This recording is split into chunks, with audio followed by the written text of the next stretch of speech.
ابو بکر کی طرح تقویٰ پیدا کہاں کیا ہے؟ تو نے خالد بن ولید جیسا جوہر پیدا کہاں کیا ہے؟ تو نے سیدنا فاروق اعظم والی جرأت لائی کہاں ہے؟ تو نے حضرت عثمان غنی والی سخاوت اور علم و حیا لایا کہاں ہے؟ تو نے علی المرتضیٰ والی جرأت لائی کہاں سے ہے؟ تو نے مرفت کو للکارا کب ہے؟ تو نے ابو بکر و عمر کی طرح کیسر و کسرا کی آنکھوں میں آنکھیں ڈال کے تو نے بات کب کی ہے؟ تو ہے تو وہی ہے، تو ہے تو کلمہ پڑھتا ہے، یہ تو آواز تمہارے ہی، پر تو کیا ہے جو ہاتھ پہ ہاتھ کرے منتظر کرتا ہے؟ تقویٰ تیرے پاس نہیں، ٹیکنالوجی تیرے پاس نہیں، علم تیرے پاس نہیں، تیرے بڑے برے رکھتے رہے، طوائفیں رکھتے رہے اور غیروں کی لڑکیاں 25 اپنے نکاح میں رکھ کے عیاشیاں کرتے رہے اور باطل اس وقت ٹیکنالوجی حاصل کرتا رہا، عیسائی اس وقت یونیورسٹیاں بناتا رہا، عیسائی اس وقت ٹینک بناتا رہا، عیسائی اس وقت کلاشنکوف ایجاد کرتا رہا، وہ گولیاں بناتا رہا، وہ ٹینک بناتا رہا، اور تیرے بڑے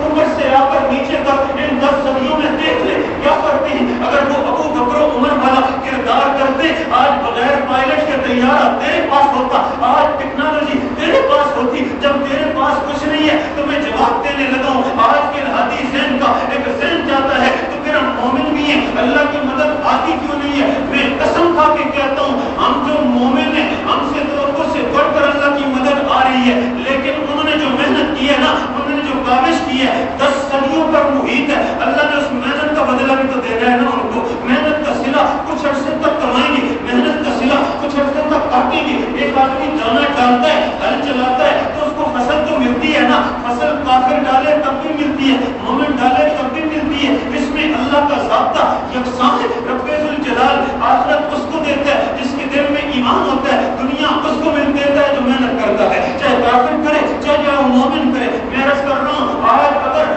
وقتی طور پر وہ فاتح بنا ہوا ہے تیرے میرے گھروں میں آ کر مار جاتا ہے تو پھر یہ اس وجہ سے نہیں ہے کہ اللہ ان پہ راضی ہے، اللہ راضی تیرے میرے ہی اوپر ہے، لیکن ان لوگوں کو اللہ وقتی بدلہ دے رہا ہے، وقتی محنت کا صلہ دے رہا ہے۔ بارہ میں عرض یہ کرتا ہوں،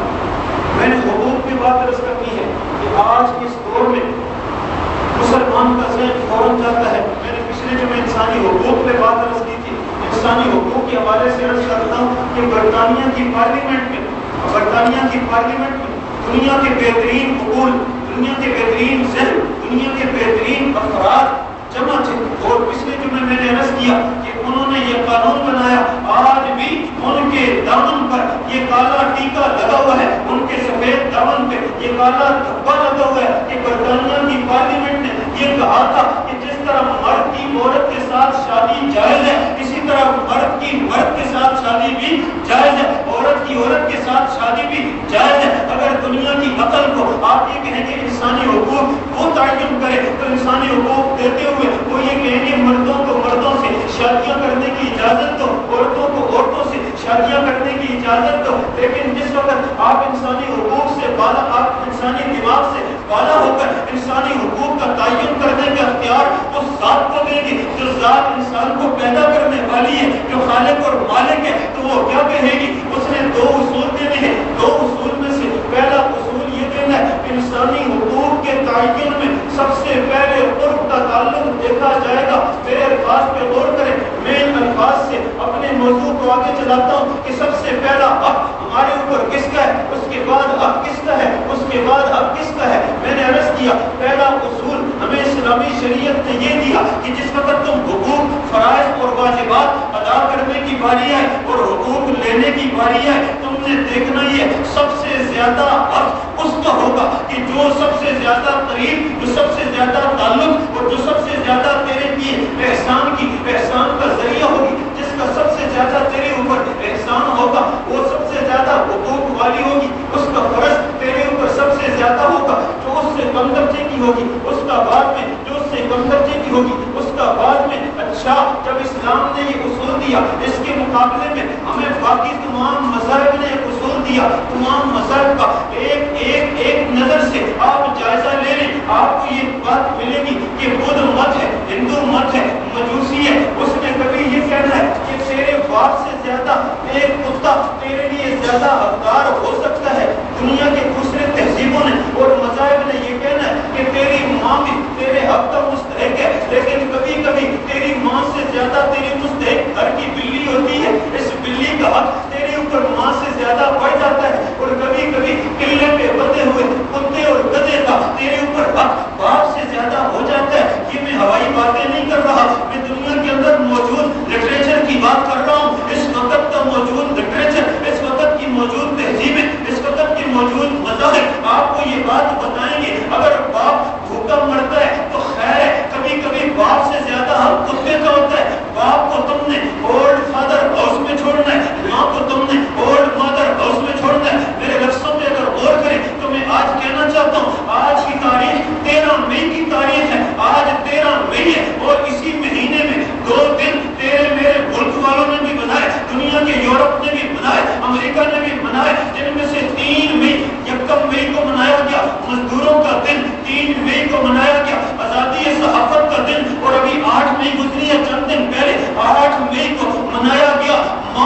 رہے, دوسرے کی کوشش ہوتی ہے میری والدہ میرے ساتھ رہے, تیسرے کی کوشش ہوتی ہے والدہ کی محنت کرتا ہے, پاؤں پکڑتا ہے, آپ ٹھیک ہے دوسرے بھائیوں کا بھی حق ہے لیکن آپ میرے پاس رہیں, میں الگ جو ہو گیا ہوں آپ میرے پاس رہیں, اور تیرا میرا معاشرہ کبھی بھی ماں کا دن منانے کا متحمل نہیں ہو سکتا, تیرا میرا معاشرہ کبھی بھی باپ کا دن منانے کی بات نہیں کر سکتا. کیوں؟ اس لیے تو نے اور میں نے صبح کو اٹھنا ہے, پہلے نماز پڑھنی ہے, اور نماز پڑھنے کے بعد جا کے والد سے بھی خیریت دریافت کرنی ہے, ماں سے بھی خیریت دریافت کرنی ہے. ہاں 8 مئی کو والدہ کا دن وہ منائے, والد کا دن وہ منائے جو والد کو جا کر سال بعد ملتا ہو اور گلدستہ ڈال کے پیش کرتا ہو کہ سال بعد آیا ہوں, اب اگلے سال آؤں گا, اگلے سال 8 مئی کو آ کر گلدستہ پیش کرتا ہوں. میں کہتا ہوں انگریزوں کی تہذیب میں, عیسائیوں کی تہذیب میں پینٹ شرٹ پہن لینا آسان ہے, ٹائی پہن لینا آسان ہے, اپنے اداروں میں ٹائی پینٹ شرٹ کو اسکولوں میں نافذ کر دینا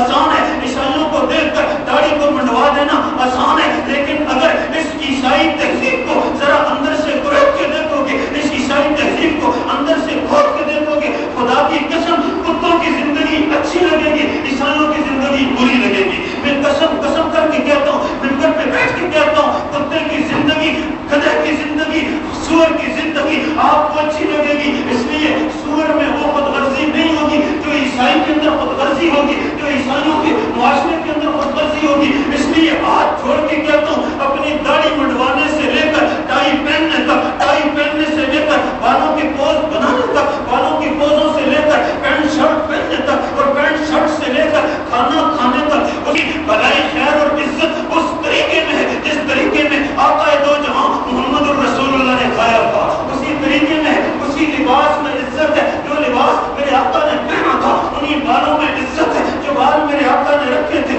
اسی داڑھی میں عزت ہے جو میرے آقا نے بڑھائی تھی, اسی چلنے میں عزت ہے جس چال سے میرے آقا چلے تھے, اسی بیٹھنے میں عزت ہے جس چال سے میرے آقا بیٹھے تھے, اسی رشتہ داری اور حقوق کی ادائیگی میں عزت ہے جس طرح میرے آقا نے ادا کیے تھے. میں اس موضوع پہ جاتا نہیں, میں کہتا ہوں 1 مئی کو یوم مزدور منایا گیا, 3 مئی کو آزادی صحافت کا دن منایا گیا, اور 8 مئی کو منایا گیا یوم والدین. اور یوم والدین پہ کیا ہوتا ہے, ماں پورا سال پڑی ہوئی ہے اولڈ مادر ہاؤس میں, مادر ہاؤس بنے ہوئے ہیں. یہاں میں نے جو پچھلے دن احتجاج کیا تھا کہ یہاں پروار کے سامنے جو کالونی بن رہی ہے, اس کالونی میں جہاں چرچ بن رہا ہے وہاں مادر ہاؤس بھی بن رہا ہے. جہاں چرچ بن رہا ہے تحقیق کیا کرو, اللہ کرے ہر ایک کو یہ تڑپ عطا ہو جائے, اللہ کرے بولنے والا ایک آدھ ہوتا ہے اسی پہ انگلیاں اٹھتی ہیں. اگر تیرا میرا غم مشترک ہو جائے, اگر تیرا میرا غم مشترک ہو جائے, اگر تیرا میرا دکھ بانٹ دیا جائے, خدا کی قسم دکھ بھی پٹ جائے گا,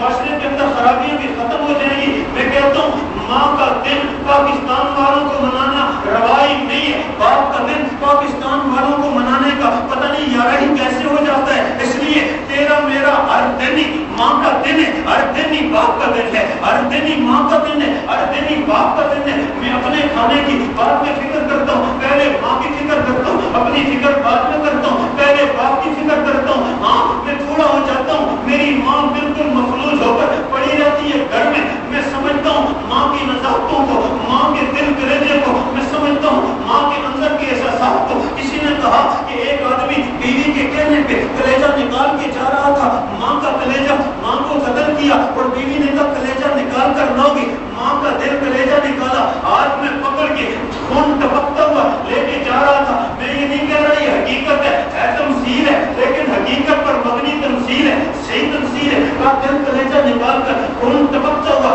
بیوی کو دینے جا رہا تھا, رستے میں چھٹا لگا پتھر کے ساتھ گر گیا. ماں کے کلیجے سے آواز آئی, بچہ زخم تو نہیں آیا نا, بیٹے زخم تو نہیں آیا, تیری میری ماں مر کر بھی تیری میری خیرخواہ ہوگی. ہاں وہ عیسائی ہوگا جو اپنی ماں کو خیرخواہ نہ سمجھے, وہ عیسائی ہوگا جو اپنی بیوی کو پرورٹی زیادہ دے, وہ عیسائی ہوگا جو اپنی بیوی کو ترجیح زیادہ دے, جو دنیا والوں کو ترجیح زیادہ دے. میرے آقا نے تو یوں بتا دیا, ایک والد آیا, اس والد نے کہا یا رسول اللہ یہ میرا بیٹا ہے, میں نے پال پوس کے بڑا کیا ہے, اب اس کا اپنا مال ہے, میں ہو گیا غریب اور کملا, میرے پاس کچھ بھی نہیں ہے, میں اس سے کھانے کے لیے مانگتا ہوں. کہتا ہے دفع ہو جا, میں اس سے پینے کے لیے مانگتا ہوں, پہننے کے لیے مانگتا ہوں, مجھے جو ہے وہ رسوا کرتا ہے. آقا میرے حقوق کو متعین کر دو نا, بجائے اس کے. میرے آقا انگریزوں کی طرح یہ کہتے کہ اس میں سے 2% تیرا حق ہے, تو لے لینا, 5 روپے 100 میں سے تیرا حق ہے, تو لے لینا. نہ 2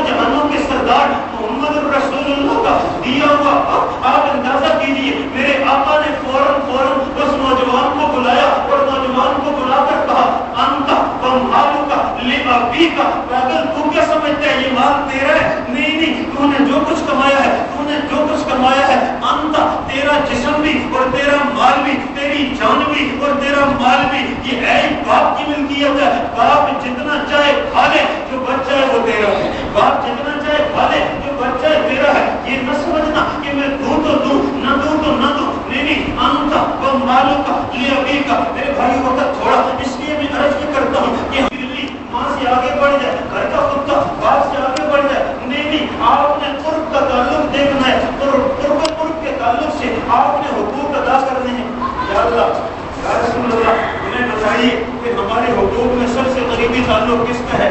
غور کیجیے، میں آغاز کرنے لگا ہوں۔ آپ سوچتے ہوں گے ماں کا کہے گا، آپ سوچتے ہوں گے باپ کا کہے گا، ٹھیک ہے، دنیا والوں میں یہ دو حقوق سب سے مقدم ہے، لیکن ہماری شریعت میں ان سے بھی اوپر دو حقوق دیے ہیں، ماں اور باپ سے بھی اوپر دو حقوق دیے۔ فرمایا بندہ دنیا میں آتا ہے، اس پر سب سے زیادہ حق اس کے خدا کا ہوتا ہے، رب کا ہوتا ہے جو پیدا کرتا ہے، مٹی سے پیدا کرتا ہے۔ پہلا حق اللہ کا حق سب سے مقدم، اس کے بعد حق آتا ہے رسول اللہ کا۔ اگر دور موسیٰ کا ہو، اللہ کے بعد حق سب سے زیادہ موسیٰ کا ہے۔ اگر دور عیسیٰ کا ہو، اللہ کے بعد سب سے زیادہ حق حضرت عیسیٰ کا ہے۔ دور آدم کا ہو، اللہ کے بعد سب سے زیادہ حق آدم علیہ السلام کا، اور دور آ جائے دو جہانوں کے سردار نبیوں کے امام محمد رسول اللہ کا، تو پھر اللہ کے بعد سب سے زیادہ حق مسلمان کے اوپر اگر کسی کا ہوتا ہے تو محمد رسول اللہ کا، محمد رسول اللہ کا۔ پھر میں اس موقع پہ ایک بات اور کہتا ہوں، اگر ماں اور باپ قرآن مجید نے کہا وَإِن جَاهَدَاكَ عَلَىٰ أَن تُشْرِكَ بِي مَا لَيْسَ لَكَ بِهِ عِلْمٌ فَلَا تُطِعْهُمَا۔ اگر ماں اور باپ تجھے اس بات پر اکسائیں کہ تو اللہ کو چھوڑ کر کسی اور کی عبادت کر، ماں اور باپ تجھے اس بات پر اکسائیں اللہ کو چھوڑ کر نماز چھوڑ کر سو جا، تو نماز کو چھوڑ کر کام کر لے، فَلَا تُطِعْهُمَا۔ ماں اور باپ کی اطاعت تو کرنی ہے، لیکن اللہ کے حق میں لا طاعۃ لمخلوق فی معصیۃ الخالق، جہاں اللہ کی نافرمانی آتی ہو وہاں مخلوق کی اطاعت نہیں کرنی، اور مخلوق میں ماں اور باپ بھی، اس لیے ان کی اطاعت نہیں ہے۔ پہلے نمبر پر اطاعت اللہ کی، دوسرے نمبر پر اطاعت محمد رسول اللہ کی، تیسرے نمبر پر اطاعت درجہ سنتے جائیے، تیسرے نمبر پر اطاعت میری ماں کی، اور چوتھے نمبر پر اطاعت میرے باپ کی۔ باپ کا درجہ بعد میں، ماں کا درجہ پہلے۔ ان چار پر میں کچھ باتیں عرض کر کے بات کو ختم کرتا ہوں۔ پہلا حق اللہ کا، اللہ رب ذوالجلال کا پہلا حق کیا ہے؟ فرمایا سب سے پہلا حق اللہ کا یہ ہے لا تشرک باللہ شیئا، اللہ کے ساتھ کسی کو شریک نہیں کرنا ہے۔ اللہ کے ساتھ اللہ رب ذوالجلال تیرے زنا کو معاف کر دیتے ہیں، تیری چوری کو برداشت کر جاتے ہیں، تیری نافرمانی کو برداشت کر جاتے ہیں، اللہ نماز نہ پڑھنے کو برداشت کر جاتے ہیں، اللہ روزہ نہ رکھنے کو برداشت کر جاتے ہیں۔ لیکن ایک چیز اللہ نے بتا دی، ایک آدمی پردے بند کر لایا، پنڈپڑیاں بند کر لایا، زنوں کی، چوریوں کی، شرابوں کی، اللہ کے من میں آ گیا، اللہ کے دل میں آ گیا، سب کو معاف کر دے، اللہ کو پوچھنے والا کوئی بھی نہیں ہے۔ اللہ رب ذوالجلال کہتا ہے یفعل ما یشاء لا یسأل عما یفعل، اس کو کوئی پوچھنے والا نہیں ہے، وہ چاہے کرتا ہے، جو چاہے کرتا ہے، اس کو کوئی پوچھنے والا نہیں۔ لیکن اللہ نے اپنے لیے ایک ضابطہ بیان کر دیا، فرمایا باقیوں کو چاہوں گا معاف کروں گا، چاہوں گا سزا دوں گا، لیکن ایک گناہ کو بالکل نہیں بخشوں گا، بالکل معاف نہیں کروں گا۔ اللہ وہ کیا گناہ ہے؟ فرمایا دنیا کے اندر اگر میرے ساتھ ادنا سا بھی شرک کر کے آیا نا تو میں معاف نہیں کروں گا، باقی سب کچھ معاف کر سکتا ہوں، باقی سب کچھ معاف کر سکتا ہوں۔ آئیے دیکھتے ہیں شرک کیا ہے۔ ایک ہوتا ہے شرک جلی، ایک ہوتا ہے شرک خفی، نہیں آگے چلیے، ایک ہوتا ہے شرک الاسماء، ایک ہوتا ہے شرک الافعال، ایک ہوتا ہے شرک العبادات۔ میں صرف ایک شرک کو ذکر کرتا ہوں۔ آپ نے عبادت کی، عبادت کے اندر آپ نے اللہ کے ساتھ کسی اور کو شریک ٹھہرایا، آپ نے صفاتی نام لیے، اس میں آپ نے اللہ کا کسی کو شریک ٹھہرایا۔ مثال کے طور پر علام الغیوب ایک اللہ کی ذات تھی، عالم الغیب کسی اور کو کہا، آپ نے شرک کا ارتکاب کیا۔ مختار کل ایک اللہ کی ذات تھی، آپ نے مختار کل کسی اور کو کہا، شرک کا ارتکاب کیا۔ ہر جگہ موجود ایک اللہ کی ذات تھی، آپ نے ہر جگہ موجود کسی اور کو کہا، آپ نے شرک کا ارتکاب کیا۔